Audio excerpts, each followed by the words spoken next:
At hindi na kami nakapagpigil pa. Sa ibabaw ng malapad na bato ay ipinadama at pinatunayan namin ang pagmamahal sa isa't isa. Salamat Emily ha sa pagtitiwala mo ang bulong ko sa kanya habang magkayakap kami. Salamat din Kanor mahal ko. Ikaw lang sa puso ko. Kay ligaya talaga namin ni Emily. Matapos ang konting pahinga ay naglunoy lang kami sa tubig. Pero nang lamigin ay umahon na kami at muli ang malapad na bato ang naging saksi sa aming pag-iisa. Mula ng araw na yon ay mas lumalim na ang pagmahalan namin. Parehas kaming nasa huling taon ng high school, ako ay nasa private at siya naman ay nasa public. Hindi naman hadlang yon dahil araw-araw ko pa din siya hinahatid sa kanila ko na din sumusuporta sa baon niya at mga ibang kailangan sa eskwela. Gamit ang allowance ko at ang mga nahihingi kong pera sa mga lola ko. Kaya lang pagkatapos ng high school at bakasyon ay kinailangan din namin na maghiwalay. Gusto ng parents ko gaya ng mga kapatid ko ay sa Manila ako magkolehiyo. Samantlang si Emily ay huminto at namasukan sa pinapsukan ng nanay niya bilang kasambahay. Grabe ang iyakan at ang hirap ng pagpunta ko ng Manila. Sobrang mahal namin ang isa't isa ni Emily. Magtanan na lang kaya tayo, Emily. Naku, wag na mahal, lalo lang mawala ng believe sa'yo ang family mo. Basta intayin mo ako ha, wag kang magpapaligaw sa iba. Oo naman mahal ko, ikaw din ha, wag ka mambabae doon.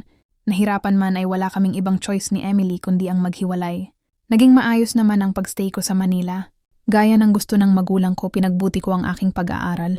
Nung unang buwan ko sa Manila ay may kontak pa kami ni Emily na gagawa niya na tumawag sa akin, hindi ko naman ito matawagan dahil walang may telepono malapit sa kanila. Pero nang mga sumunod na buwan ay nawalan na kami ng kontak.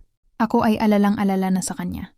Mabilis ang paglipas ng buwan at sem break. Pag-uwi ko ng Pangasinan ay kina Emily na agad ako tumuloy. Kaya lang wala na sila doon.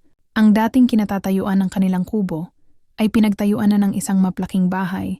Walang makapagsabi kung saan na lumipat ang dating nakatira doon. Pakiramdam ko ay dinurog ng paulit-ulit ang puso ko nung time na. Walang makapagspeak kung saan na lumipat ang dating nakatira doon. Pakiramdam ko ay dinurog ng paulit-ulit ang puso ko nung time na yon. Sobrang mahal ko si Emily at para sa akin ay ito lang ang buhay ko. Paulit-ulit kong sinubukan humingi ng tulong sa tatay kong kapitan para malaman saan na sila lumipat. Kaya lang di yun kasama sa concern niya, kaya lalo na ako nagrebelde sa parents ko. Di na ako nagpatuloy sa pag-aaral. Nagbarkada na lang ako, naging sakit ng ulo at nagbisyo. Hindi din ilang beses na natulog ako sa presinto dahil sa mga gulong kinasangkutan ko. Hanggang isang araw ay nasangkot ako sa malaking kaso ng panggagahasa dahil sa pagkalulong sa bisyo ay nagawa ko iyon kasama ang barkada. Galit na galit parents ko, pinabayaan ako na makulong. Pero makaraan ng ilang buwan ay nakalaya din naman ako. Nagbayad kami sa biktima at dahil 4 kami na gumawa, noon lahat kami ay nagbayad ng 100K. Si lolo ko ang nagbayad ng para sa akin dahil di pumayag ang daddy ko. Para daw matuto ako. Pagkatapos noon hindi din naman ako nagbago. Lalo pa akong lumala. Hindi na lang ako nagbibisyo, nagbebenta na din. At madami ding babae ang pinapaasa ko. Hanggang sa makilala ko naman si Ana. Isa itong guro na hiya ako sa kanya dahil wala akong tinapos. Higit na matanda sa akin si Ana ng 1 taon. Dahil kay Ana ay iniwan ko ang bisyo ko at inayos ang sarili.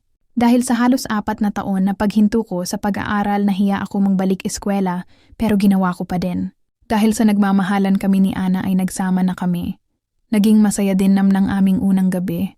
Mahal na mahal kita Kanor, sabi pa ni Ana ang mahigpit na pagyakap nito sa akin. Mahal din kita Ana. Kasunod niyon ay hinalikan ko si Ana. Kahit matagal na kami magkarelasyon, iyon pa lang ang unang gabi na magkakasama kami. Gusto ko nang tuluyang makalimutan si Emily. Kaya sa unang pagkakataon ay gusto kong maging fair kay Ana. Gusto ko na paligayahin ito na hindi si Emily ang aking iniisip. At nang gabing iyon, naging maligaya kami nang hindi pumasok si Emily sa isip ko. Lalo kong minahal si Ana lalo't nalaman kong ako ang unang lalaki sa buhay niya. Simula nun ay muling nagkakulay ang buhay ko. Naghanap ako ng matinong trabaho at nagpakatino sa pagsasama namin ni Ana. Makalipas ang ilan pang buwan ay nabuntis na si Ana. Alam mo, mahal, ang saya-saya ko kayo ng magiging baby natin ang bumago sa akin. Isang araw ay sabi ko kay Ana habang nagkukwentuhan kami, mahal, magpakasal na tayo, sabi ko kay Ana. Bigla na lang itong umiyak at yumakap sa akin. Akala daw kasi nito ay wala akong balak pakasalan siya. Naipasya namin ni Ana na umuwi sa bayan ko sa Pangasinan. At siya naman ay pansamantala na hihinto sa pagtuturo habang nagbubuntis. Buong puso naman kaming tinanggap ng family ko. Lahat ng kapatid ko ay nasa ibang bansa na kaya sa bahay ng mga magulang ko na lang kami tumuloy. Naikasal na din kami sa simbahan ni Ana bago pa man tuluyang mahalata ang kanyang tiyan. Naging maayos ang pamumuhay namin sa Pangasinan sa tulong ng pamilya ko. Nagkaroon na din ako ng sariling negosyo na nakapagbibigay ng maalwan na pamumuhay sa aming mag-asawa. Ang akala ko ay tuloy-tuloy na ang lahat, pero muli na naman na sinubok ang aking katatagan. Mahina pala ang puso ni Ana at hindi nito nakayanan ang hirap ng panganganak dahil sabay silang kinuha sa akin. Patay na din ng maisilang ang baby boy ko. Para akong pinagsakluban mang langit at lupa sa mabigat na pangyayaring yon. Akala ko ay di ko na makakaya. Pero sa pagkakataon na yon ay pinili ko na maging matatag. Sa tulong ng mga kaanak ko, unti-unti kong tinanggap ang mga nangyari sa akin. Naging palasimba na din ako at mas mabuting tao